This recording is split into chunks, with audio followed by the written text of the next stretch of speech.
أعوذ بالله من الشيطان الرجيم بسم الله الرحمن الرحيم لقد من الله على المؤمنين إذ بعث فيهم رسولا من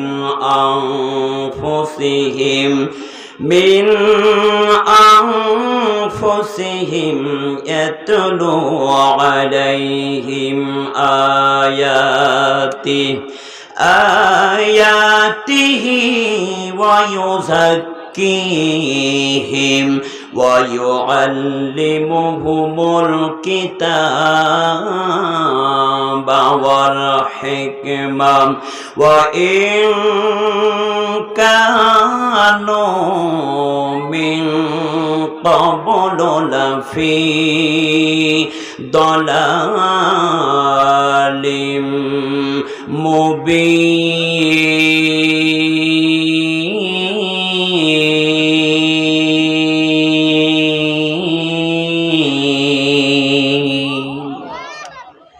صدق الله المولانا العظيم عن أبي أمامة رضي الله تعالى عنه أن رسول الله صلى الله عليه وسلم قال من أحب لله وبغض لله وعاط لله ومنع لله فقد استقبل لمن رواه أبو داود إن الله وملائكته يصلون على النبي يا أيها الذين آمنوا صلوا عليه وسلموا تسليما اللهم صل على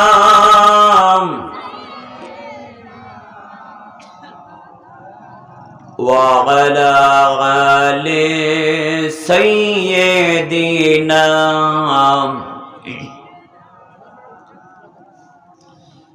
মেঘে ভেঙে আজ আলোর দরদ নামলো নদীর ঠোঁটে আলোর স্রোতে ভাসবে আধার আলোর স্রোতে ভাসবে আধার ভ্রান্তি যাবে টুটে নাজিল হলো মরর বুকে নাজিল হলো মরর বুকে সঠিক সরল পথ এলো রে এলো রাসূল এলো মুহাম্মদ এলো রে এলো রাসূল এলো মুহাম্মদ একটি ফুলের খুশবুতে আজ জাহান মাতোয়ারা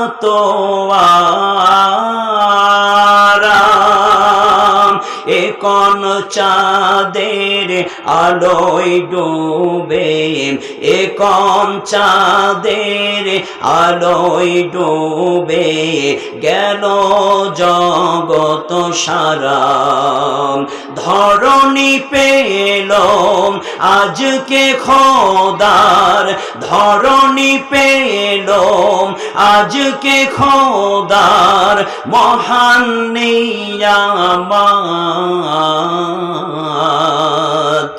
এলো রে এলো রাসূল এলো এলো মুহাম্মদ এলো রে এলো রাসূল এলো এলো মুহাম্মদ আকাশ থেকে আজ নেমেছে হেদায়াতের ধারা ফিরে পেল প্রাণের দেখা ফিরে পেল প্রাণের দেখা যত সর্বহারা নেই তো মাবুদ আজ হবে এক নেই তো মাবুদ আজ হবে এক খোদারি ইবাদত এলো রে এলো রাসূল এলো এলো মুহাম্মদ এলো রে এলো রাসূল এলো এলো মুহাম্মদ এলো রে এলো রাসূল এলো এলো মুহাম্মদ।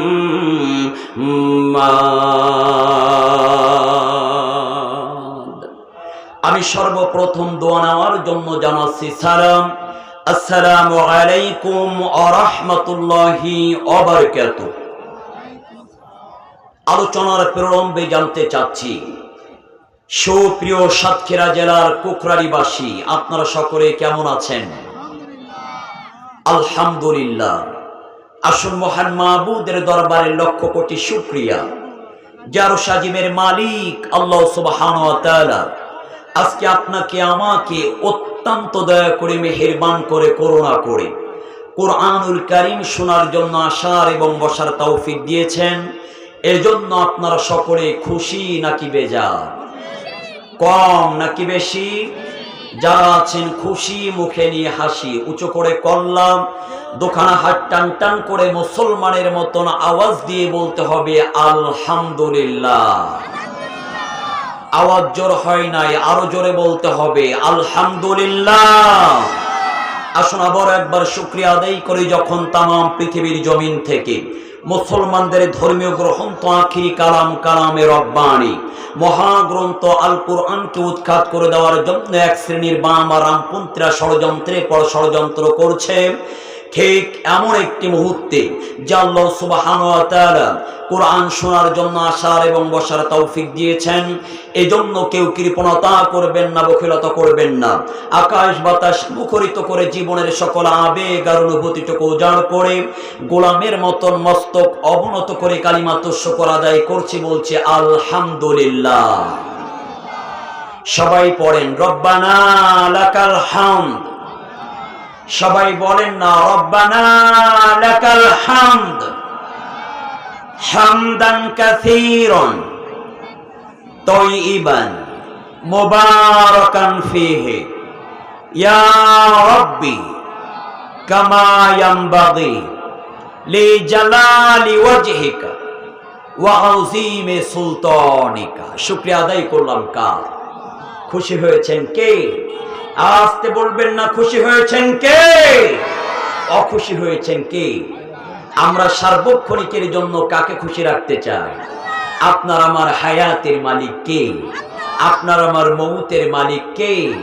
আপনার আমার আইনদাতার বিধানদাতার নামটা উচ্চ আওয়াজ দিয়ে পুরুষোচিত কণ্ঠে বলে আল্লাহ। আর জোরে বলে আল্লাহ, আর জোরে বলে আল্লাহ, আর জোরে বলে আল্লাহু আকবার। দুরূদ পাঠ করি মানবতার মুক্তির দূত আনাতে নামদার তাজেদের মদিনা, যিনি ছিলেন মসজিদের নেতা, তিনি ছিলেন রাষ্ট্রের নেতা। আল্লাহু আকবার বলবেন না? যিনি 40টা যুদ্ধে অংশগ্রহণ করেছিলেন, 27টি যুদ্ধের সেনাপতির দায়িত্ব পালন করেছিলেন, our leader, leader of the world, আব্দুল্লাহর বেটা আমিনার দুলালি, নবী মুহাম্মদ রাসূলুল্লাহ। সকলেই বলি সাল্লাল্লাহু মাগফিরাত কামনা করি ওই শ্রেণীর মধ্যে মুজাহিদ ভাইদের উপরে যারা আল্লাহর জমিন আল্লাহর দিন প্রতিষ্ঠার জন্য বুকের তাজা রক্ত জমিনে ঢেলে দিয়ে শাহাদাতের অমীয় বলি লাভ করেছেন আল্লাহ সুবহানাহু ওয়া তাআলা ওই শ্রেণীর মানুষগুলোকে জান্নাতুল ফেরদাউসের মেহমান বানিয়ে দিক বলে আল্লাহুম্মা আমিন। সম্মানিত উপস্থিতি, ভূমিকা ছাড়াই অত্যন্ত গুরুত্বপূর্ণ কয়েকটা বিষয়ের উপরে আজকের আলোচনা করে এই জাতির জনপদের মানুষের মাঝে উপহার হিসেবে উপস্থাপনা করতে চাই। যদি রব্বে কারীম আমার কণ্ঠের জড়তাগুলো দূর করে আমার কণ্ঠ থেকে কিছু কথা বলার মতন শক্তি আর সাহস জুগিয়ে দেন, তাহলে কিছু কথা আজকে আপনাদের সামনে বলতে চাই বলে ইনশাআল্লাহ। আমার কথা বুঝতে আপনাদের অসুবিধা হচ্ছে নাকি আপনারা এখনো ভয় পাচ্ছেন? এখনো কি ভয় লাগে? আর কি ভয় আছে?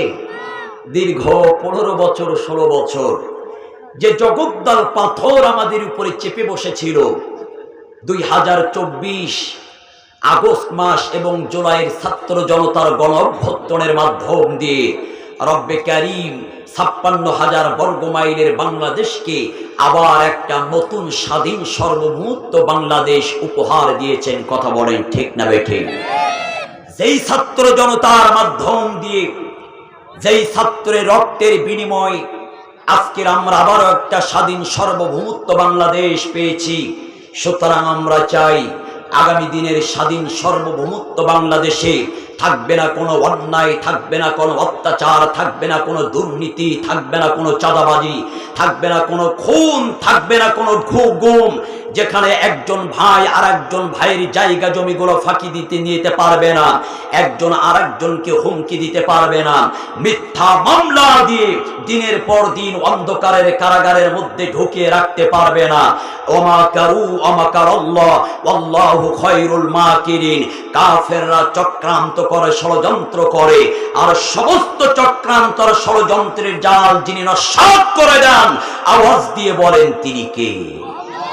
আরো জোরে বলেন না, তিনি কে? সুতরাং পৃথিবীতে কোন স্বৈরাচারী স্থায়ীভাবে টিকে থাকতে পারেন নাই, আগামী দিনেও কোন স্বৈরাচারী টিকে থাকতে পারবে? আরো জোরে বলেন পারবে? বুবু গো ও তুমি কেমন নৌকার মাঝি, এখন তোমার নৌকা চলে না। বুবু গো তুমি কেমন নৌকার মাঝি, এখন তোমার নৌকা চলে না। তোমার নৌকার পাল ছিঁড়েছে তুমি তো জানো না, লগি বইটা ভাঙ্গা গেছে খবর তো রাখো না। বুবু গো ও তুমি কেমন নৌকার মাঝি, এখন তোমার নৌকা চলে না। বুবু গো তুমি কেমন নৌকার মাঝি, এখন তোমার নৌকা চলে না। ও সৈরাম চারি রে, মানুষ হইয়া মানুষ মারলি গদির লাইগা রে, এত পাষাণ কেমনে হইলি রে? ঠিক কিনা বলেন? ও সৈরাম চারি রে, মানুষ হইয়া মানুষ মারলি গদির লাইগা রে, এত পাষাণ কেমনে হইলি রে? ওরে শেষটা তোরে দেইকা ছাড়লো দেশের ছাত্র জনতা। ঠিক কিনা বলেন? সুতরাং এদেশের গর্বিত সন্তান হলো রংপুরের কৃতি সন্তান শহীদ আবু সাইদ। এদেশের গর্বিত সন্তান হলো মীর মুগ্ধ। এদেশের গর্বিত সন্তান হলো দেবাটার শহীদ আসিফ। এদেশের গর্বিত সন্তান হলো আসিফ মাহমুদ। এদেশের গর্বিত সন্তান হলো নাহিদ। এদেশের গর্বিত সন্তান হলো সারজিস আলম। এদেশের গর্বিত সন্তান হলো হাসনাত আব্দুল্লাহ। আমরা চাই আগামীর প্রজন্মে বাংলার প্রত্যেকটা ঘরে ঘরে নাহিদের মতন সন্তান, আসিফের মতন সন্তান, হাসনাত আব্দুল্লাহর মতো সন্তানের জন্ম হোক। ঠিক কিনা বলেন? আমার বাংলাদেশটা যদি ওই ভারত থেকে, তাদের হাত থেকে যদি মুক্তি পেতে চান, আগামী দিনে আমাদেরকে অগ্রণী ভূমিকা নেওয়ার বিকল্প অন্য কোন রাস্তা, আরো জোরে বলেন, রাস্তা নাই। সম্মানিত উপস্থিতি, একেবারেই ভূমিকা সংক্ষিপ্ত করে কিছু আলোচনা করতে চাই আমি আপনাদের সম্মুখপানে। কুরআনুল কারীমের 114টি সূরার মধ্যে 3 নম্বর সূরা, সূরাটির নাম হলো সূরা আল ইমরান। এটি বিশ্বনবীর মাদানী জিন্দেগিতে নাজিল হয়েছে। এর আয়াত সংখ্যা হলো 200টি, এর রুকু হলো 20টি। আমি আপনাদের সম্মুখপানে সূরা আল ইমরানের 164 নম্বর আয়াতে কারিমা তেলাওয়াত করেছি, যার সরল অনুবাদ বলছি। অ্যাটেনশন প্লিজ, মনোযোগ আছে আমার দিকে? আছে তো সবার? আল্লাহ বলছেন, লাকাদ মান্নাল্লাহু আলাল মুমিনিনা ইয বা'আসা ফীহিম রাসূলা, নিশ্চয়ই আমি আল্লাহ ঈমানদারদের প্রতি অত্যন্ত দয়া করেছি, কৃপা করেছি। কারণ ইয বা'আসা ফীহিম রাসূলা, তাদের মধ্য থেকে ছাঁটাই করে, যাচাই করে, বাছাই করে এই পৃথিবী নামক ধরাধামে আমি আল্লাহ একজনকে রাসূল করে, পয়গম্বর করে, নবী করে পাঠিয়েছি। জোরে বলি সুবহানাল্লাহ। আল্লাহ বলছেন, পৃথিবীর মানুষ শোনো, আমি আমার নবীকে ওই সময়ে নাজিল করেছি, ওই সময়ে পৃথিবীর জমিনে ভূমিষ্ঠ করেছি যেই সময়টা ছিল একেবারেই ঘুণে ধরা অন্ধকার, একেবারে জাহিলিয়াতের যুগ, যে সময় নারীদের কোনো অধিকার ছিল না, কন্যাগুলোকে জীবন্ত অবস্থায় দাফন করা হতো। আমি আমার নবীকে পৃথিবী নামক ধরাধামে পাঠিয়ে তার উপরে মুআজিজাপূর্ণ কিতাব দিয়ে আল্লাহ বলছেন, এবার আমার নবীকে 3টা দায়িত্ব দিয়েছি। কয়টা?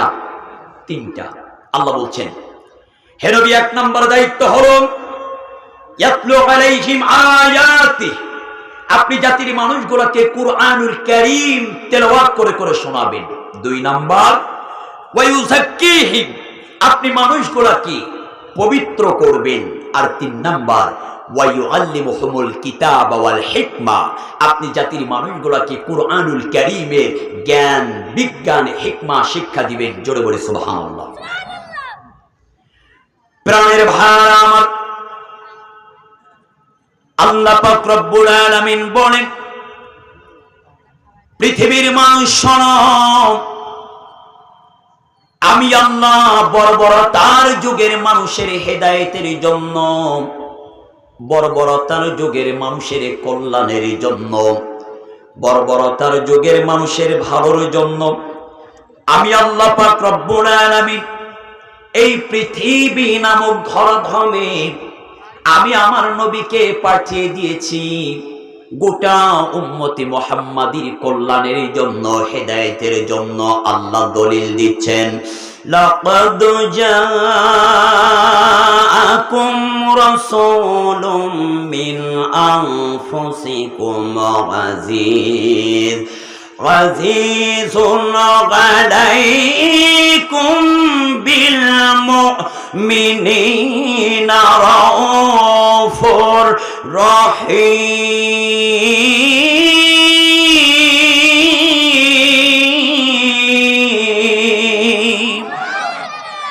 আল্লাহ বলছেন, পৃথিবীর মানুষ শোনো, নিশ্চয় তোমাদের মধ্য থেকে তোমাদের নিকট একজন রাসূল করে পাঠিয়েছি। তোমাদের দুঃখ কষ্ট তার কাছে দুঃখ কষ্টের মতো মনে হয়, তিনি তোমাদের কল্যাণকারী, তিনি তোমাদের কল্যাণকামী, মুমিনদের প্রতি অত্যন্ত স্নেহশীল এবং অত্যন্ত দয়ালু। জোরে বলি সুবহানাল্লাহ।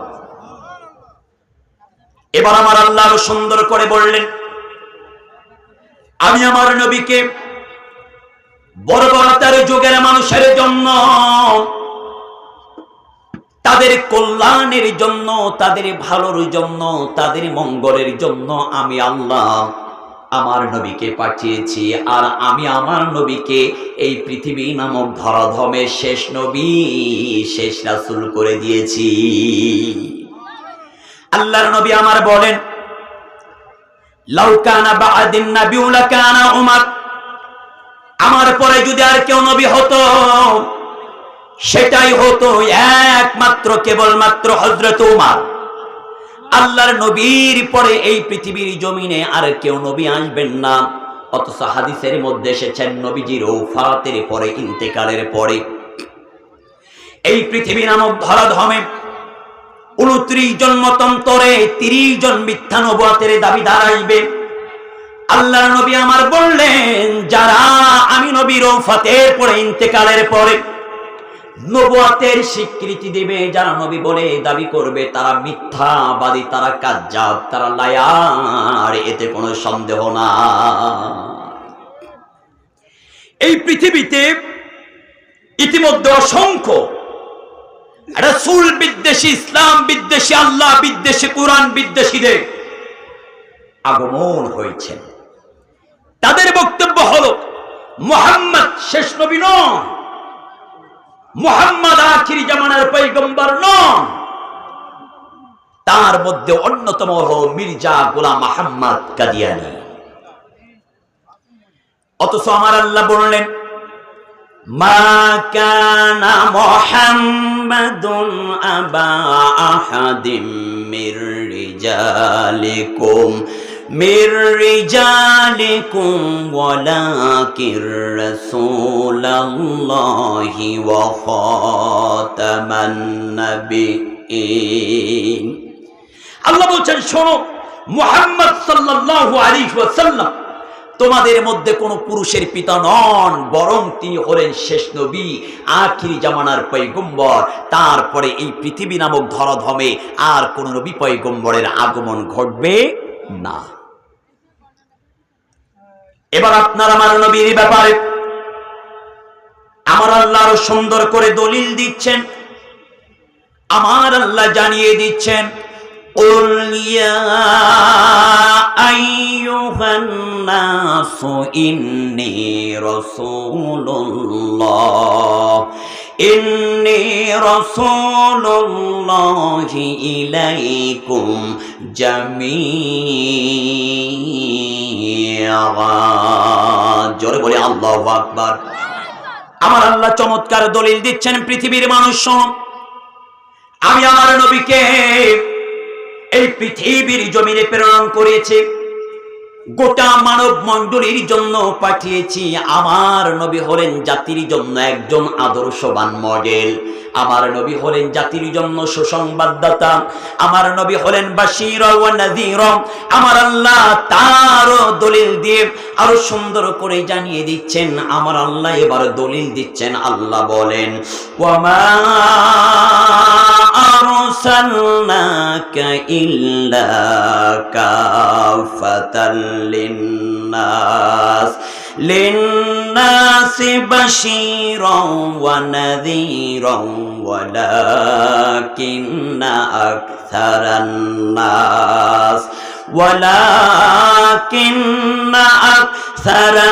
নাসি লা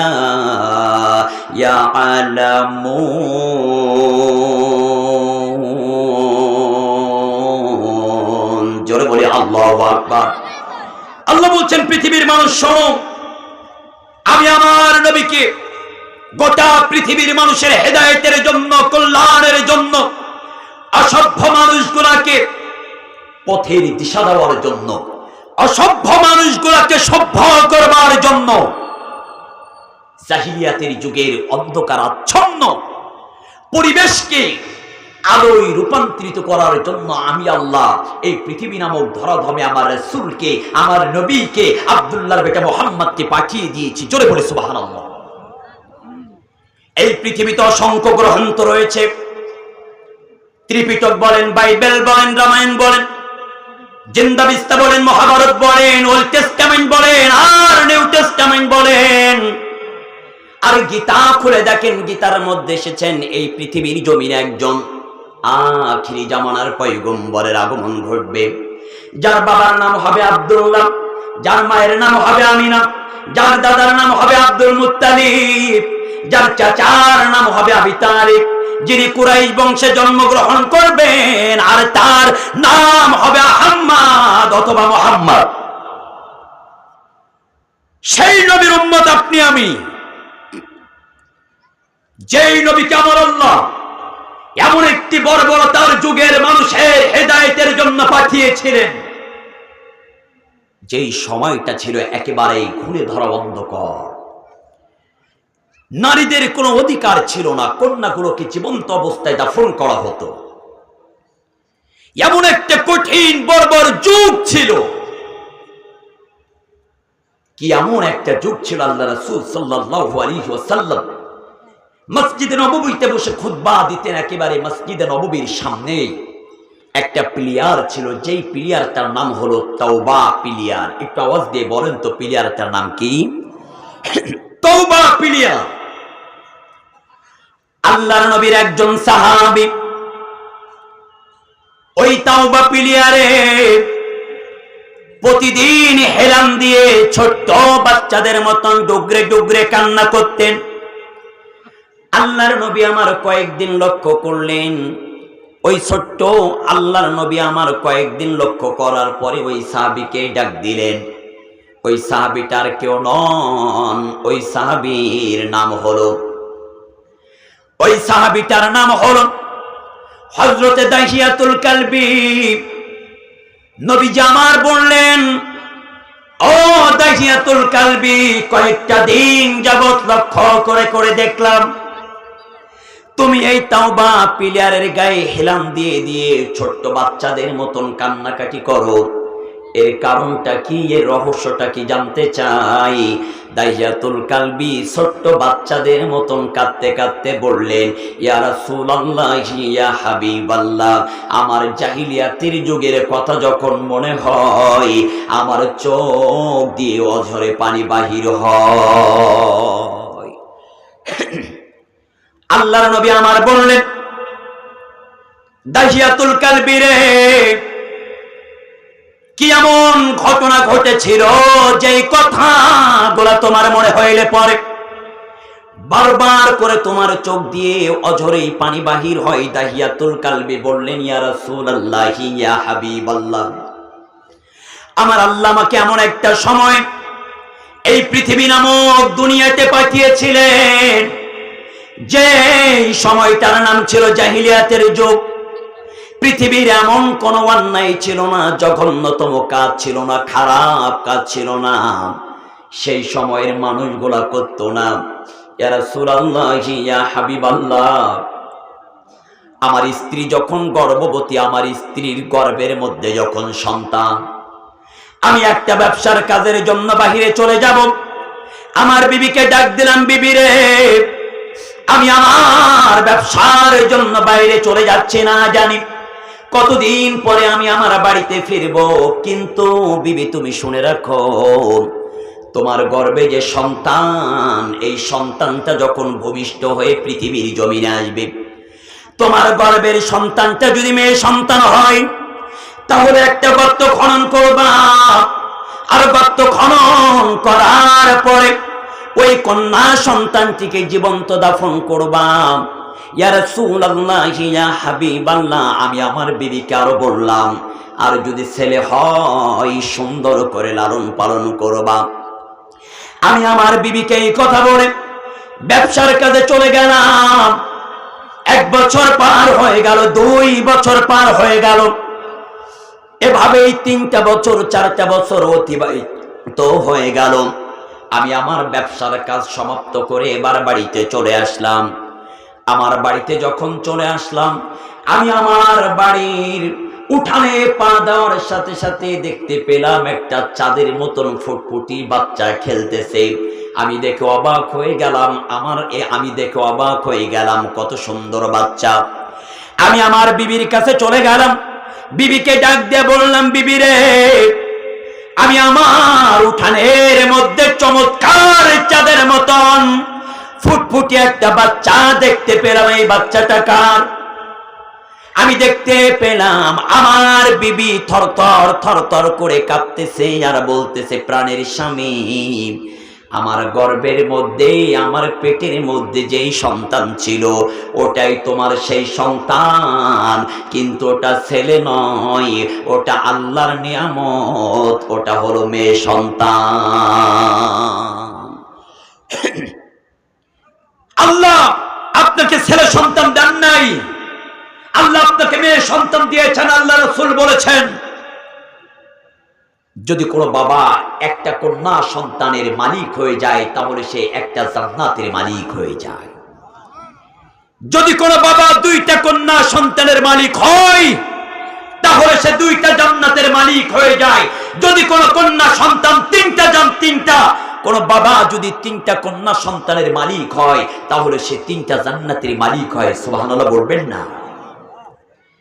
আমাদের সমাজে আমরা দেখেছি অনেকেই মেয়ে হইলে অসন্তুষ্ট হয়, রাগ করে। খবরদার, আল্লাহ বলেছেন আমি কাউকে ছেলে সন্তান দিই, আবার কাউকে মেয়ে সন্তান দিই, আবার ছেলে মেয়ে উভয় দিই, আবার কাউকে ইচ্ছা করে বন্ধা রেখে দিই, কোনো সন্তান দেই না। এটা আমি আল্লাহ আমার খেলা, এটা আমি আল্লাহ আমার খেলা। এই জন্য মেয়েরা হলো আল্লাহর পক্ষ থেকে নিয়ামত। মেয়ে সন্তান হইলে দুঃখ করবেন না, মেয়ে সন্তান হইলে কষ্ট পাবেন না, বরঞ্চ মেয়ে সন্তান আপনার বাড়িতে ভূমিষ্ঠ হওয়া মানে আল্লাহর পক্ষ থেকে রহমত বর্ষণ হওয়া। সুবহানাল্লাহ বলেন না? দাহিয়াতুল কালবির স্ত্রী ডাক দিয়ে বললেন, প্রাণের স্বামী, আপনার ছেলে সন্তান হন নাই, আপনার একটা মেয়ে সন্তান হয়েছে। আর এই মেয়ে সন্তানটিকে সুন্দর করে লালন পালন করেছি।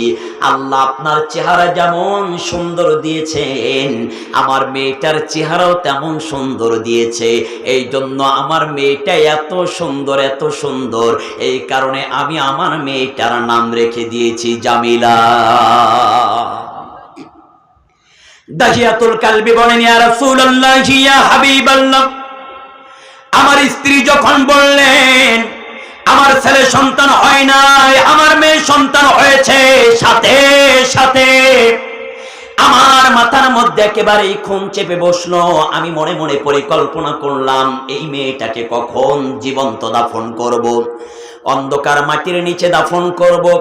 রাত যখন হয়ে গেল, আমরা যখন একই বিছানায় শয়ন করলাম, আমার ছোট্ট 4 বছরের জামিলাটাও আমাদের মাঝখানে শুয়ে পড়লো। আমি দেখতে পেলাম একবার তার মাকে জড়িয়ে ধরে ধরে কপালে চুমো দেয়, একবার আমি দাহিয়াতুল কালবিকে জড়িয়ে ধরে ধরে চুমো দেয়। ইয়া রাসূলুল্লাহ, ইয়া হাবিবাল্লাহ, আমি এমন একজন নিষ্ঠুর বাবা, আমার 4 বছরের জামিলা আমারে যখন চুমা দেয়, আমার মনের মধ্যে বিন্দু পরিমাণ কোন মায়া জন্ম নিল না, মনের মধ্যে বিন্দু পরিমাণ কোন দয়া হলো না। সকাল বেলা হয়ে গেল, মাথার মধ্যে খুন চেপে বসেছে।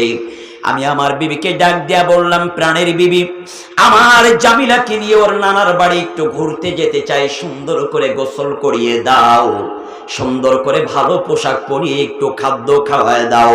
আমার স্ত্রী সুন্দর করে গোসল করিয়ে খাদ্য খাওয়ায় সব চাইতে উত্তম আর ভালো পোশাকটা পরিধান করে পৃথিবীর সবচাইতে নিরাপদ জায়গা আমি বাবা আমার হাতে তুলে দিলেন। আমি আমার ছোট্ট জামিলার হাতখানা ধরে হাঁটি হাঁটি পা পা করে মরুভূমির উত্তপ্ত বালুর উপর দিয়ে হাঁটা শুরু করলাম। আমি যখন উত্তপ্ত মরুভূমির বালুর উপর দিয়ে হাঁটতে হাঁটতে কিছু দূর পথ অতিক্রম করলাম, ও নবী, আমার 4 বছরের জামিলা ডাক দেয়, ও বাবা, আমার নানার বাড়ি যাচ্ছি, আর কত দূর গেলে আমার নানার বাড়ির পথ কম হয়ে যাবে।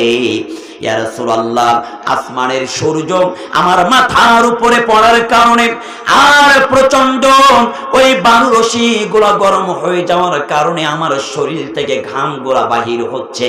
আমার 4 বছরের জামিলা তার কাপড়ের আঁচল দিয়ে দিয়ে আমার ঘামগুলা মুছে দেয়, আমার ঘামগুলা মুছে দেয় আর বলে, বাবা, নানার বাড়ি কত দূর?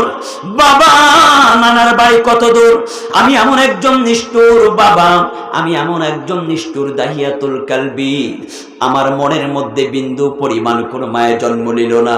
হাঁটি হাঁটি পা পা করে আরো কিছু দূর অগ্রসর হয়ে গেলাম।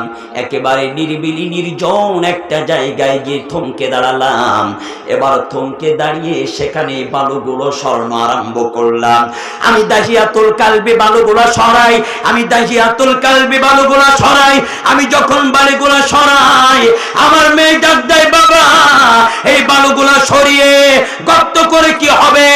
আমি নিষ্ঠুর দাহিয়াতুল কালবি যখন বালুগুলো সরাচ্ছিলাম, বালুর দুই একটা কোণা আমার দাড়িতে লেগে যায়, বালুগুলো আমার চুলে লেগে যায়। আমার 4 বছরের জামিলা তার হাত দিয়ে দিয়ে আমার দাড়ির বালুগুলা সরিয়ে দেয়, আমার মাথার চুলের বালুগুলা সরিয়ে দেয়। আমি এমন একজন নিষ্ঠুর বাবা, তখন আমার মনের মধ্যে বিন্দু পরিমাণ মায়া জন্ম নিল না। এক পর্যায়ে যখন গর্ত খনন করা হয়ে গেল, আমার মেয়েকে ডাক দিলাম, আমার মেয়েটা গর্তের কিনারায় আসলো। ও নবী, আমি এমন একজন নিষ্ঠুর, এত জোরে আমার 4 বছরের জামিলার শরীরে আঘাত করেছি, আমার জামিলা গর্তের মধ্যে পড়ে গিয়েছে।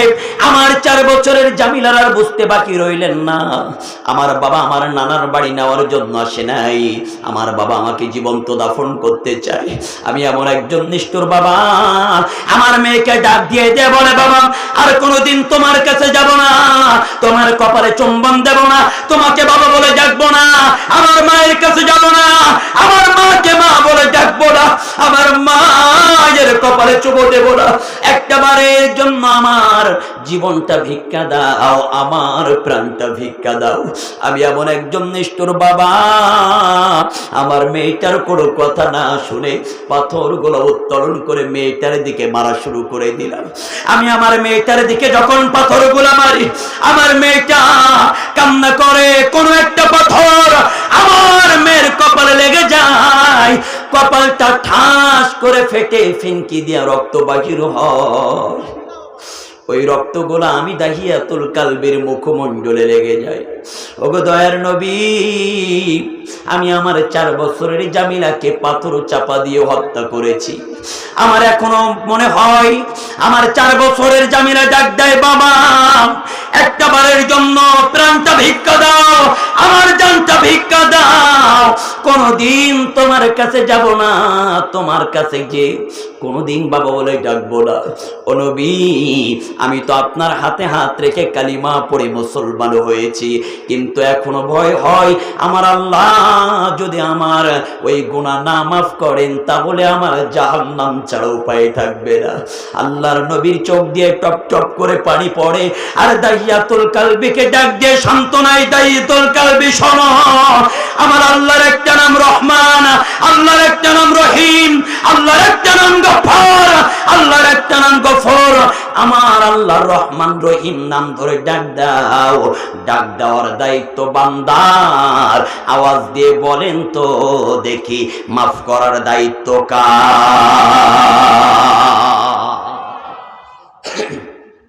আল্লাহ বলছেন, বান্দা শোনো, ডাক দেওয়ার দায়িত্ব তোমার, আর মাফ করে দেওয়ার দায়িত্ব আমি আল্লাহ।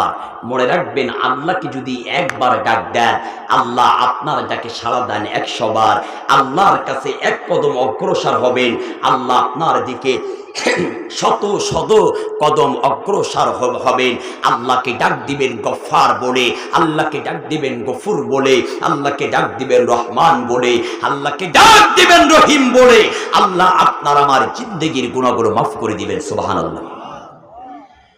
তোমাকে ডাকি যদি একবার আল্লাহ, আমাকে কাছে টানো বারবার। তোমাকে ডাকি যদি একবার আল্লাহ, আমাকে কাছে টানো বারবার। যদি পথ ভুলে যাই আমাকে দিও ঠাঁই, যদি পথ ভুলে যাই আমাকে দিও ঠাঁই, দিও দিশা এইটুকু আবদার আল্লাহ, আমাকে কাছে টানো বারবার। দুনিয়ার বুকে আমি এক মুসাফির, বনে যায় প্রতিদিন গুনাহের জাল, স্বপ্নেরা দল বেঁধে রাতে করে ভিড়, আসবে কি কখনো কাঙ্ক্ষিত সোনালি সকাল, হয়ে গেলে পেরেশান ও আমার রহমান, হয়ে গেলে পেরেশান ও আমার রহমান, জিকিরে হতে দিও একাকার আল্লাহ, তোমাকে ডাকি যদি বারবার, আমাকে ডাকো যদি বারবার আল্লাহ। ডাকতে হবে কাকে? সাড়া দিবেন কে? ডাকার দায়িত্ব কার? আল্লাহ। সূরা আল ইমরান 164 নম্বর আয়াত, আল্লাহ বলছেন পৃথিবীর মানুষ শোনো, লাকাদ মান্নাল্লাহু আলাল মুমিনিনা ইয বা'আসা ফীহিম রাসূলান মিন আনফুসিহিম ইয়াতলু আলাইহিম আয়াতিহি ওয়া ইউযাক্কিহিম ওয়া ইউআল্লিমুহুমুল কিতাবা ওয়াল হিকমা। আল্লাহ বলছেন পৃথিবীর গোলাম শোনো, আমি আমার নবীকে তোমাদের হিদায়াতের জন্য পাঠিয়ে সেই নবীর উপরে মুজিজাপূর্ণ কিতাব কোরআনুল কারীম দিয়েছি। আর সেই নবীকে আমি আল্লাহ জানিয়ে দিয়েছি, নবী আপনি শোনেন, আপনার দায়িত্ব দিয়ে দিলাম তিনটা। এক নাম্বার হলো ইয়াতলু আলাইহিম আয়াতি, আপনি জাতির মানুষগুলোকে কোরআনুল কারীমের আয়াতগুলো তেলাওয়াত করে করে শোনাবেন। আমার আল্লাহ এই ব্যাপারে সুন্দর করে বললেন, ইয়া আইয়ুহার রাসূল বাল্লিগ মা উনজিলা ইলাইকা মির রাব্বিক। আল্লাহ বলছেন ইয়া আইয়ুহার রাসূল, হে রাসূল বাল্লিগ, আপনি পৌঁছায় দেন মা উনজিলা ইলাইকা মির রাব্বিক, আমার পক্ষ থেকে আপনার কাছে যে মুজিজাপূর্ণ কিতাব দিয়েছি, যে আখিরি গ্রন্থ দিয়েছি, আপনি সেটা জাতির মানুষের কাছে পৌঁছায় দেন। এটা আপনার নৈতিক দায়িত্ব। কোরআনের দাওয়াত মানুষের কাছে পৌঁছায় দেওয়া, ওয়া ইউযাক্কিহিম, মানুষগুলোকে পবিত্র করা, ওয়া ইউআল্লিমুহুমুল কিতাবা ওয়াল হিকমা, আর মানুষগুলোকে কোরআনুল কারীমের জ্ঞান বিজ্ঞান হিকমা শিক্ষা দেওয়ার জন্য আমি আল্লাহ আপনাকে পাঠিয়েছি। নবী আপনি শোনেন, শুধুমাত্র খানকায় বসে জিকির করার জন্য আমি আল্লাহ আপনাকে কিন্তু দুনিয়ায় পাঠাই নাই। কথা বুঝতে পারেন নাই? হে নবী আপনি শোনেন, শুধুমাত্র মসজিদের মধ্যে বসে তাসবিহ তাহলিল করার জন্য আমি আল্লাহ আপনাকে দুনিয়ায় পাঠাই নাই। যেখানে অন্যায় দেখবেন, অপকর্ম দেখবেন, সেখানে আপনার প্রতিবাদ করা লাগবে, সেখানে আপনার ঝাঁপিয়ে পড়া লাগবে। অন্যায় দেখবেন, প্রতিবাদ করা লাগবে। অন্যায় দেখার পরে যদি প্রতিবাদ না করতে পারেন, তাহলে তার চাইতে বোবা শয়তান আসমানের নিচে আর জমিনের উপরে কেউ হতে পারে না। ইসলাম প্রতিষ্ঠা হয়েছে শুধু চোখের পানির বিনিময় নয়, ইসলাম প্রতিষ্ঠিত হয়েছে রক্তের বিনিময়। আল্লাহর জমিনে রক্তের ফোঁটারও যেমন দরকার, চোখের পানির ফোঁটারও তেমন দরকার। চোখের পানির ফোঁটা রক্তের ফোঁটা এক করবেন, তারপরে ইসলাম প্রতিষ্ঠা হবে। বিপ্লবের বিনিময়ে ইসলাম প্রতিষ্ঠা হয়েছে। আল্লাহর নবী তায়েফের ময়দানে রক্ত দিয়েছেন দ্বীন প্রতিষ্ঠার জন্য।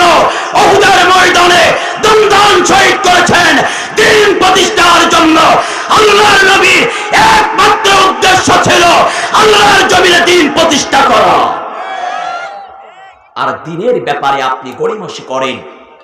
আল্লাহর জমিনে আল্লাহর দিন প্রতিষ্ঠা যে করতে চায় না, তার চাইতে বড় শয়তান আর কেউ হতে পারে না। মনে রাখবেন, ইসলামী আন্দোলনের বিরোধিতা করা মুনাফিকের লক্ষণ। মান মাতা ওয়ালাম ইয়াগজু ওয়ালাম ইউহাদ্দাস বিহি নাফসুহু মাতা আলা শুবাতিন মিনান নিফাক। আল্লাহর নবী আমার বলেন,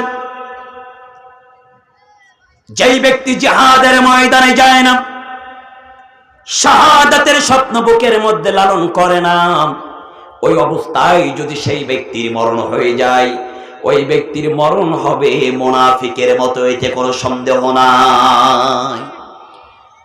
আমার আল্লাহ তাআলা নবীকে ডাক দিয়ে বলেন, নবী শোনেন, পৃথিবীর জমিনে ইহুদি, কাফের, বৌদ্ধ, খ্রিস্টানদের চাইতে সব চাইতে ভয়ঙ্কর হলো নামধারী মুনাফিক। নামধারী মুনাফিক, এদের দিয়ে ইসলামের সবচাইতে বেশি ক্ষতি হয়। মুনাফিক চেনার উপায়, এটা চেনা বড় দুষ্কার কষ্ট। কারণ মুনাফিক মাথায় টুপিও দেয়, পাগড়িও পরে, জুব্বাও রাখে, মুখে দাড়িও রাখে। একটি কথা মনে রাখবেন, সব টুপি কিন্তু টুপি না, সব দাড়ি দাড়ি না, সব পাঞ্জাবি পাঞ্জাবি না। কিছু কিছু দাড়ির মধ্যে, টুপির মধ্যে আর পাগড়ির মধ্যে মুনাফিক নামের কিছু শয়তানেরা থাকে। আর এদের কারণে ইসলামের সবচাইতে ক্ষতি হয়। মুহাদ্দিস আব্দুল্লাহ বিন মুবারক রাহিমাহুল্লাহ বলেছেন, ওয়াহাল বাদদালা দীনা ইল্লাল মুলুক ওয়া আহবার সুইন ওয়া রুহবানুহা। যুগে যুগে দুই শ্রেণীর মানুষের দিয়ে ইসলামের সবচাইতে বেশি ক্ষতি হয়েছে। নাম্বার 1, ইল্লাল মুলুক, রাষ্ট্রের অবৈধ সরকার হয় যারা, ইসলামের ক্ষতি হয় তাদের দিয়ে। আর 2 নম্বর হলো ওয়াহবার সুইন ওয়া রুহবানুহা, কিছু কিছু লিবাসধারী মানুষদের কারণে ইসলামের ক্ষতি হয়, লিবাসধারীদের কারণে ইসলামের ক্ষতি হয়। তাই যদি না হতো, ওই কেন্দ্রীয় শোলাকিয়ার ঈদগার ইমাম ফরিদউদ্দিন মাসুদ 2013 সালে আল্লামা সাইদির ফাঁসির জন্য রাজপথে আনন্দ মিছিল করতে পারত না। এদের যে ইসলামের সবচাইতে বেশি ক্ষতি হয়। আমার সাক্ষীরা আরেকজন ব্যক্তি আছে, তিনিও হাসিনাকে শুধু পাম দিতেন। তার মানে বিগত দিনে আমরা দেখেছি, যে যত তেল মারতে পারবে সে তত বড় নেতা। কথা বলেন না কেন? যে যত বেশি তেল মারতে পারে সেই তত বড় নেতা। ইসলামী আন্দোলন এটা তেল মেরে চলে না রে ভাই। ইসলামী আন্দোলন করতে গেলে কলিজার দরকার হয়। ইসলামী আন্দোলন করতে গেলে বিড়ালের মতন কলিজা নিয়ে ময়দানে থাকার নাম ইসলামী আন্দোলনের কর্মী নয়। ইসলামী আন্দোলনের কর্মী হতে গেলে বাঘের মতন, সিংহের মতন গর্জন দিয়ে ময়দানে ঝাঁপিয়ে পড়ার নাম হলো ইসলামী আন্দোলনের কর্মী। ম্যাও ম্যাও করে ইসলাম চলে না। মাঝে মধ্যে গর্জন দিয়ে ইসলাম প্রতিষ্ঠার জন্য কাজ করা এটা দরকার। বিপ্লব করতেই হবে আপনার আমার রক্তের বিনিময়ে। কথা বলে ঠিক না ভাই? ঠিক। বিপ্লব মনে জীবন দেওয়া বসে থাকা নয়, সে কোনো দিন আসবে না রে কর যদি ভয়। বিপ্লব মনে জীবন দেওয়া বসে থাকা নয়, সে কোনো দিন আসবে না রে কর যদি ভয়। আসবে বিজয় রক্ত আর জীবনের বিনিময়, আসবে বিজয় রক্ত আর জীবনের বিনিময়। বিপ্লব মনে জীবন দেওয়া বসে থাকা নয়, সে কোনো দিন আসবে না রে করো যদি ভয়। আল্লাহ বলছেন, নবী আমি আপনাকে পাঠিয়েছি 3টা দায়িত্ব। 1 নাম্বার, ইয়াতলু আলাইহিম আয়াতি, আপনি জাতির মানুষগুলোকে কোরআনুল কারীমের আয়াতগুলো তেলাওয়াত করে করে শোনাবেন। 2 নাম্বার, ওয়ায়ুযাক্কিহিম, মানুষগুলোকে পবিত্র করবেন। আর 3 নাম্বার, ওয়ায়ুআল্লিমহুমুল কিতাবা ওয়াল হিকমা, জাতির মানুষগুলোকে আপনি কোরআনুল কারীমের জ্ঞান, বিজ্ঞান, হিকমা শিক্ষা দিবেন। আল্লাহ বলছেন, উদউ ইলা সাবিলি রাব্বিকা বিল হিকমা। এটা সুবহানাল্লাহ বলবেন না? প্রাণের ভাইরা আমার, আজকের আলোচনাটা ভালো করে বোঝার চেষ্টা করবেন। সূরা আল ইমরান আয়াত নাম্বার হলো 164। আল্লাহ বলেন, আমি আমার নবীকে মানবতার মুক্তির জন্য, জাতির হেদায়েতের জন্য, কল্যাণের জন্য পাঠিয়েছি। প্রাণ প্রিয় ভাইরা, আল্লাহ পাক রব্বুল আলামিন আপনার আমার নবীকে পাঠিয়ে আপনার আমার নবীর মধ্যে কিছু গুণ দিয়েছেন, কিছু অলৌকিক বিষয় দিয়েছেন। আপনার আমার নবীকে পাঠিয়ে কয়েকটা গুণাবলী দিয়েছেন। তার জীবনের মধ্যে অসংখ্য গুণাবলী রয়েছে, তার মধ্যে আজকে আপনাদের সামনে 6টা গুণাবলী বলতে চাই। আল্লাহর নবীর অসংখ্য গুণাবলীর মধ্যে 1 নাম্বার গুণাবলী হল, আপনার আমার নবী ছিলেন উত্তম চরিত্রের অধিকারী। আপনার আমার নবী এত সুন্দর চরিত্রের অধিকারী ছিলেন, আমার আল্লাহ বললেন আসমানের নিচে আর জমিনের উপরে আমার নবীর চাইতে এত উত্তম চরিত্রের মানুষ আর কেউ নাই। ওয়া ইন্না লাকা লাআজরান গায়রা মামনুন ওয়া ইন্নাকা লাআলা খুলুকিন আযীম। আল্লাহ বলছেন, আমি আমার নবীকে পৃথিবীর মানুষের কাছে মডেল করে পাঠিয়েছি। আমার নবীর জাতির মানুষের জন্য একটা অশেষ নিয়ামত করেছি, কারণ ওয়া ইন্নাকা লাআলা খুলুকিন আযীম। আপনার আমার নবী, নবী মুহাম্মদ রাসূলুল্লাহ সাল্লাল্লাহু আলাইহি ওয়াসাল্লাম, তিনি হলেন একমাত্র কেবলমাত্র উত্তম চরিত্রের অধিকারী। একটু জোরে বলে আল্লাহু আকবার। আপনার আমার নবীর চরিত্র কেমন ছিল? আল্লাহর নবীর একদল সাহাবীরা আম্মা জান আয়েশার কাছে হাজির। ও আম্মা জান আয়েশা, আল্লাহর নবীর চরিত্রটা কেমন ছিল জানবার জন্য আপনার কাছে এসেছি। আল্লাহর নবীর স্ত্রী আম্মা জান আয়েশা বলেন, নবীর সাহাবীরা, তোমরা কি আল্লাহর কোরআনটা দেখো নাই? আল্লাহর কোরআন কি পড়ো নাই? নবীজির সব সাহাবীরা বললেন, হ্যাঁ আমরা দেখেছি, হ্যাঁ আমরা আল্লাহর কোরআনও পড়েছি। আম্মা জান আয়েশা বলেন, এই গোটা কোরআনুল কারীমটাই হলো আমাদের নবীর চরিত্র। এই পৃথিবীর জমিনে একজন পুরুষ মানুষ কতটুকু সততাবান, ভালো মানুষ কেউ না জানলেও তার স্ত্রী কিন্তু জানে। স্ত্রীর কাছে সব খবর থাকে। একটা গল্প না বললেই নয়। একজন ব্যক্তি তার বউয়ের কাছে এসে মশিয়ার নিয়ে বলছে, বউ তুমি কি জানো আমি কিন্তু পীর হয়েছি। কি হয়েছি? পীর হয়েছি। বউ অনেকক্ষণ মুখের দিকে তাকিয়ে বলছে, তুমি যে পীর হয়েছ, এই তো কিছুদিন আগে যে অমুক লোকের বাড়ি থেকে কলা চুরি করলে, বোঝেন না? আরে ভাই, দেশে বিদেশে পীর হওয়া সম্ভব, কিন্তু স্ত্রীর কাছে পীর হওয়া তো সম্ভব নয়। আজকের মাহফিলে পুরুষরা যতটুকু না এসেছে তার চাইতে মা বোনেরা এসেছেন। এই জন্য মাঝে মধ্যে মা বোনদের সম্পর্কেও কিছু কথা বলার দরকার, কারণ ঘোরায় ফেরায় বারবার এই 56,000 বর্গ মাইলের বাংলাদেশের তারাই সরকার। বলার দরকার আছে না নাই? আল্লাহ বলছেন, ওয়াকরনা ফি বুয়ুতিকুন্না ওয়ালা তাবাররাজনা তাবাররুজাল জাহিলিয়াতিল উলা। আল্লাহ বলছেন, হে দুনিয়ার নারী কুল, আগলা করো না তোমরা তোমাদের মাথার চুল আর জাহিলিয়াতের যুগের নারীদের মতন হালকা পাতলা কাপড় পরে রাজপথে বাহির হয় না। নিষেধ করেছেন কে? আর আমাদের সমাজে দেখা যায়, যার যত বড় বড় ফাঁকা ফাঁকা নেক তার নাম হলো মার্বেল জর্জেট। ঈদুল ফিতর আর ঈদুল আজহা যখন আসে, দেখবেন আমাদের সমাজের কিছু লেডিস গুলো একটা ভ্যানাইটি ব্যাগ নিয়ে বাঘের বাচ্চার মতন সামনে, আর আপনার আমার মতন জন্ডিস গুলো এতিমের বাচ্চার মতন পিছনে। দেখলে মনে হয় ওরাই রাজমিস্ত্রি আর আমরা সব কজে জোগাড়ি। কথা বলেন না কেন? আরো জোরে বলেন, ঠিক না ঠিক? খবরদার, খবরদার, আপনার স্ত্রী, আপনার বোন, আপনার মা আল্লাহর পক্ষ থেকে আপনাদের কাছে নিয়ামত। এই জন্য তাদের দিনের মধ্যে, ইসলামের মধ্যে, শরিয়াতের মধ্যে রাখা এটা আপনার আমার নৈতিক দায়িত্ব। এই জন্য আল্লাহ বলছেন, খবরদার, পর্দা ছাড়া বাহিরে যাওয়া যাবে না। আরে ভাই, আমরা আমাদের দেশে আল্লাহর আইন মানতে যতটুকু নাই অ্যাক্টিভ বাধ্য, তার চাইতে বেশি সরকারের আইন মানতে বাধ্য। মানে সরকারি আইন মানার ব্যাপারে 100%, আল্লাহর আইন মানার ব্যাপারে নাই, ঠিক কিনা? এরশাদের শাসন আমল আমরা তখন দেখি নাই। আপনারা যারা মুরব্বী আছেন তারা হয়তোবা দেখেছেন, এরশাদ সাহেব যখন ক্ষমতা আসলেন একটা আইন পাশ করলেন। সেই আইনটা কি? বোরকাবিহীন রাজপথে নামবে, যারা আলকাতরা মাখবে তারা রাতারাতি কাম হয়ে গেল সারা। যে জীবনে বোরকা পরে নাই তারপর দিন থেকে সেও বোরকা পরা লেগেছিল। কথা বলেন না কেন?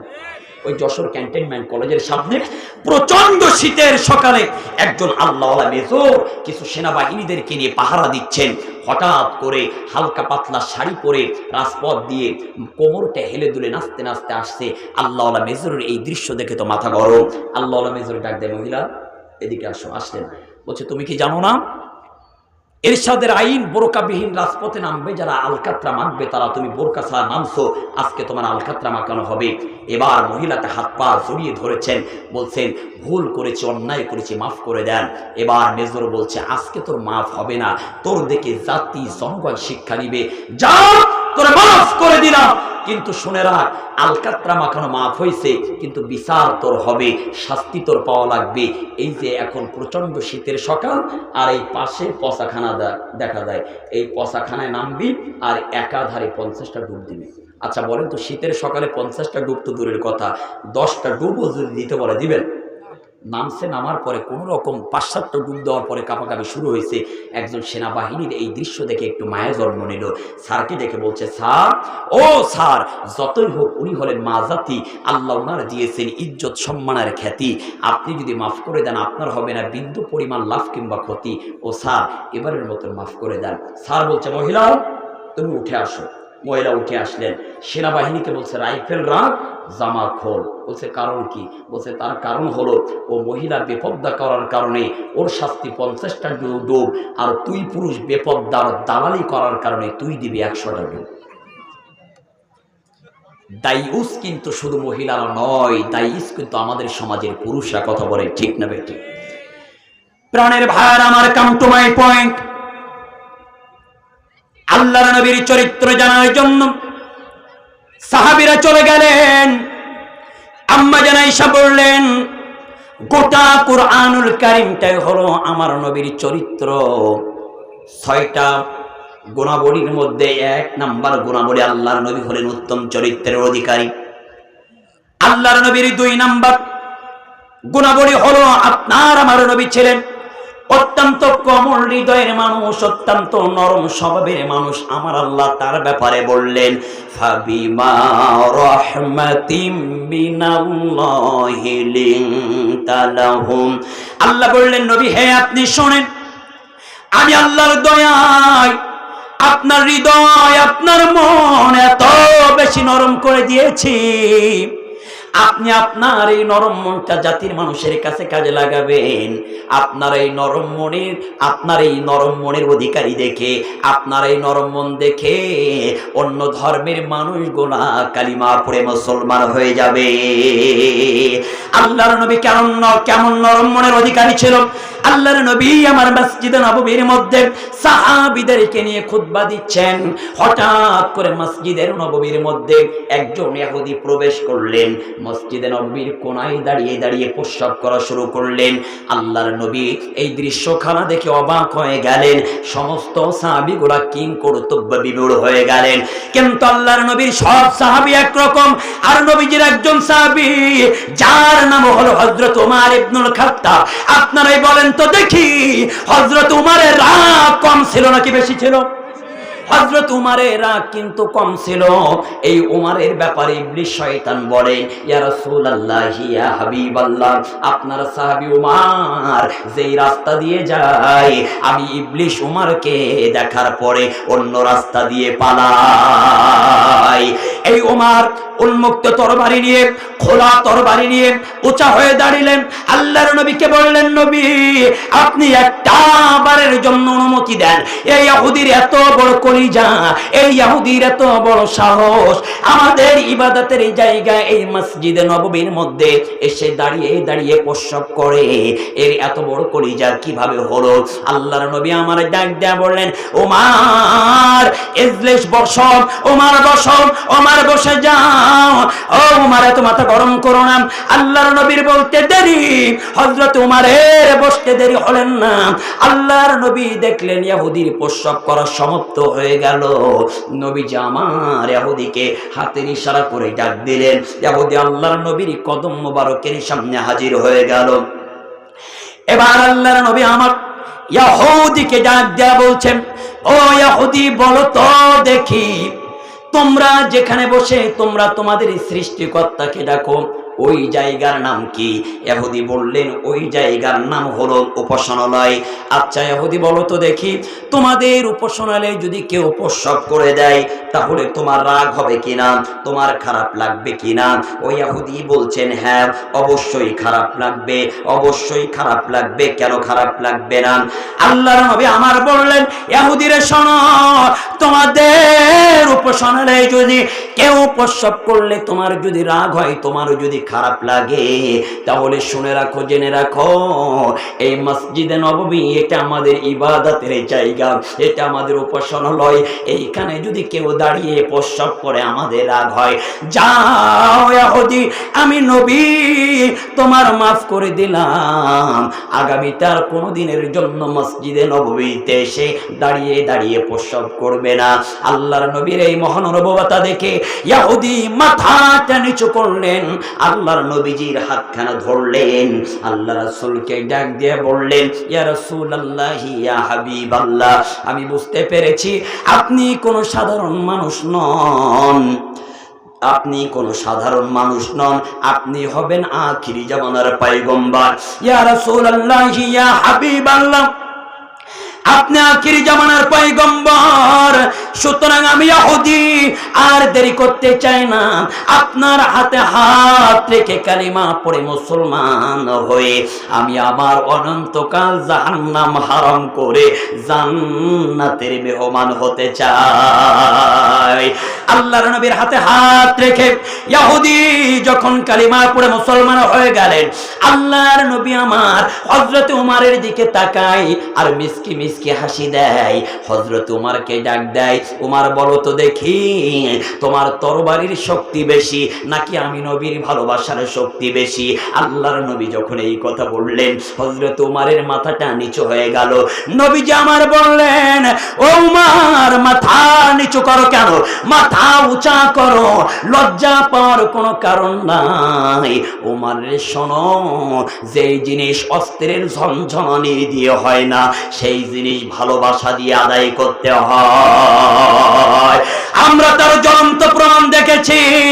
বাংলাদেশ জামাত ইসলামের আমির ডক্টর শফিকুর রহমান, তিনি ভালোবাসা দিয়ে বাংলাদেশের মানুষদেরকে মন জয় করে ফেলেছেন। কি অসাধারণ মানুষ! যেখানেই বন্যা হয় সেখানেই ডক্টর শফিকুর রহমান মাথায় করে বন্যা দুর্গত ব্যক্তিদের জন্য খাদ্য নিয়ে চলে যায়। আলহামদুলিল্লাহ বলে।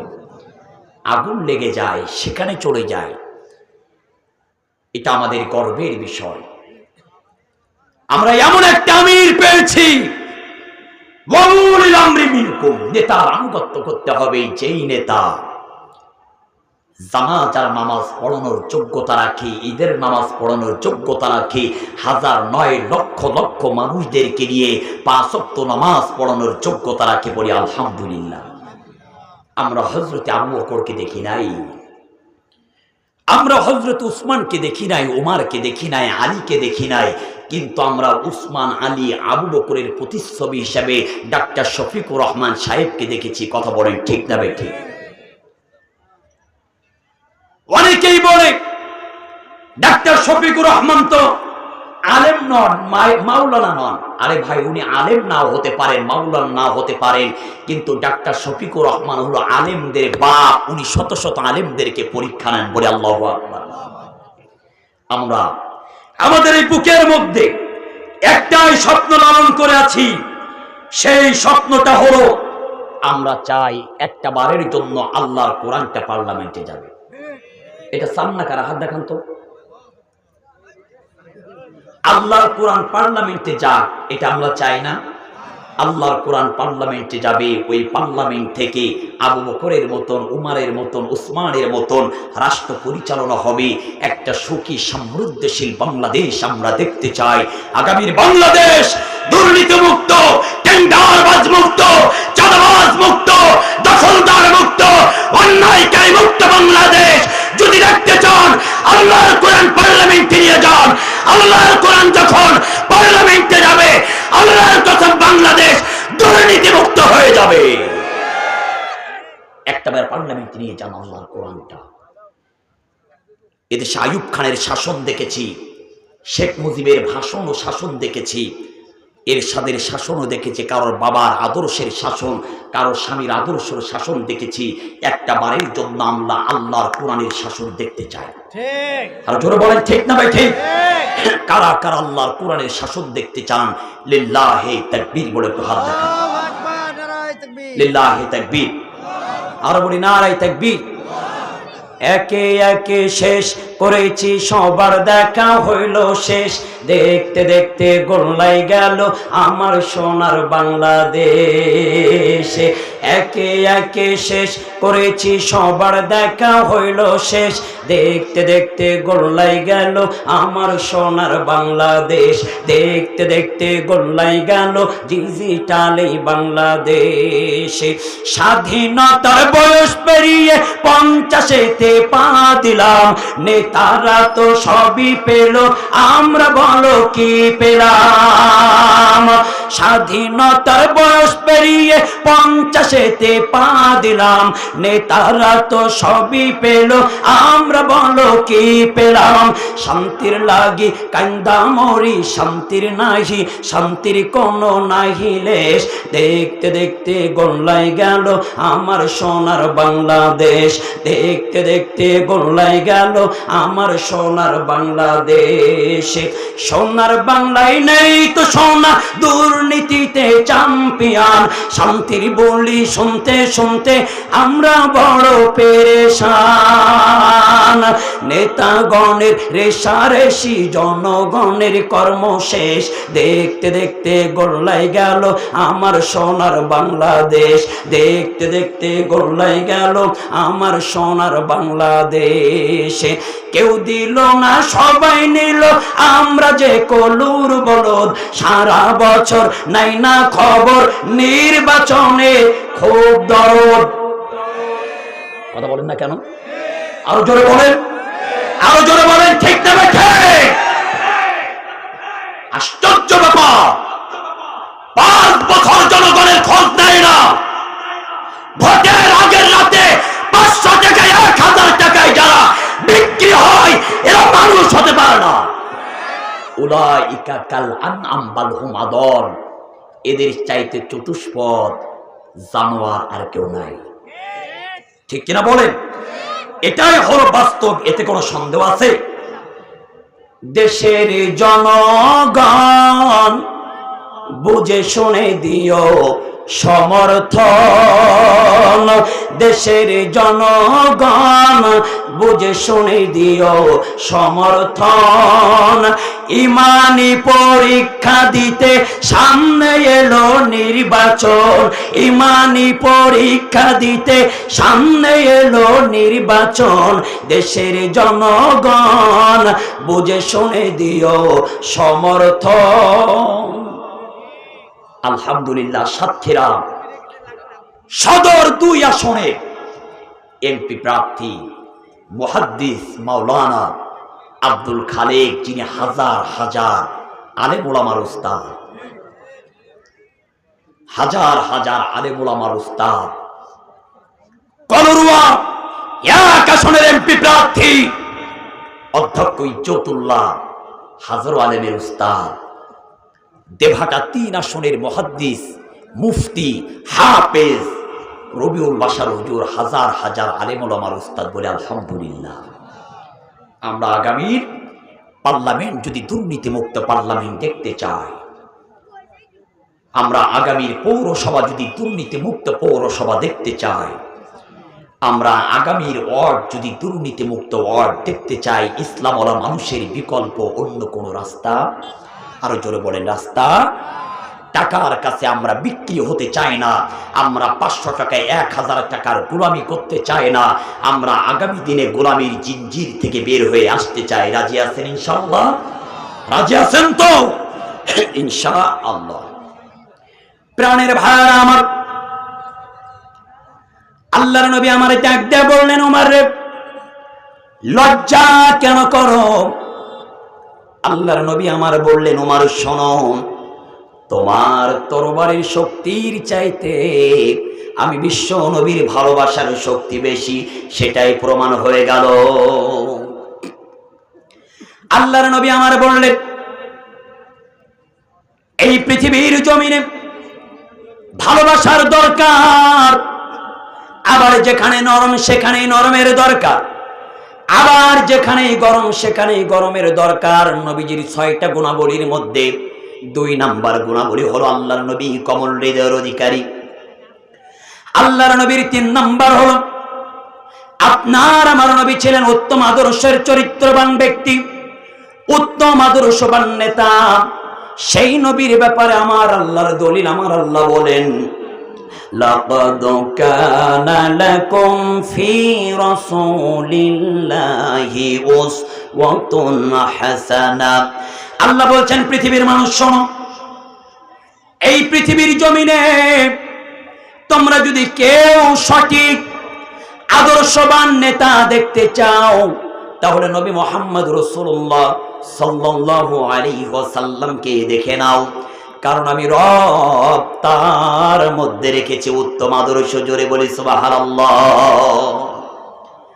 আপনার আমার নবী একজন আদর্শবান লিডার, একজন আদর্শবান নেতা, একজন আদর্শবান স্বামী, একজন আদর্শবান স্বামী, একজন আদর্শবান নবী। প্রাণের ভাইরা আমার, এই যেই নবীর মধ্যে কোনো দুর্নীতি ছিল না, চাঁদাবাজি ছিল না, টেন্ডারবাজি ছিল না, যেই নবী কোনো দিনের জন্য কারোর সাথে দুর্ব্যবহার করেন নাই, অন্যায় করেন নাই, যে নবীর হৃদয়ের মধ্যে অত্যন্ত মায়া, অত্যন্ত দয়া ছিল, যেই নবী মানুষগুলাকে ইসলামের পথে মানুষগুলাকে উদ্বুদ্ধ করত। এই জন্য বলেন তো দেখি, আপনার আমার জাতির মানুষগুলাকে ইসলামের পথে ডাকার দরকার আছে না নাই?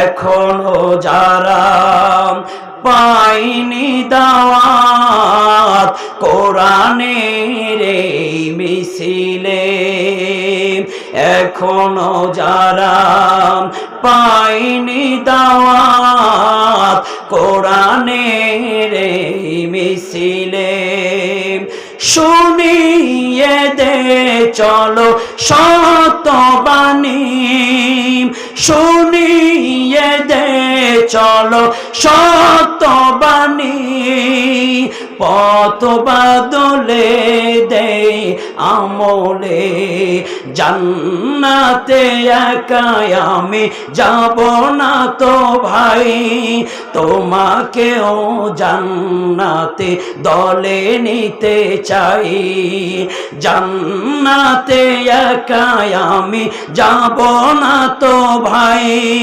তোমাকেও জান্নাতে দলে নিতে চাই। মারহাবা বলেন। সালাতে আসো যদি প্রতিয়া জানে, জেনে রেখো এলে তুমি ফুল বাগানে,